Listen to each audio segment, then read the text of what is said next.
শেয়ালের স্বাদ হলো সাধু সাজিবার, প্রকাশ্য দিবালোকে খুঁড়ে বাঁচিবার। নামাবলী গায়ে নিয়ে পরে নিল ধুতি, হাতে নিল লাঠি আর বগলেতে পুঁথি। রাস্তায় বের হলো যেই গীতা নিয়ে হাতে, দেখা হয়ে গেল এক কুকুরের সাথে। শিয়াল বলল, নমস্কার হে কুকুর সাহেব, আজ হতে তুমি রাজা, আমি মোসাহেব। কুকুর তখন থমকে গিয়ে ধরল তার টিকি, জিজ্ঞাসা করে, সাধু তুমি আসল নাকি মেকি? কুকুরের ভাব দেখে শিয়াল ভাবে মনে, ধরা পড়ে গেলে আবার যেতে হবে বনে।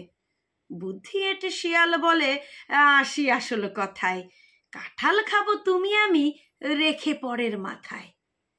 কথার শেষে কুকুর সাহেব করলো যখন তারা, সাধু বাবা পালায় তখন ভেঙে খেরা বেড়া।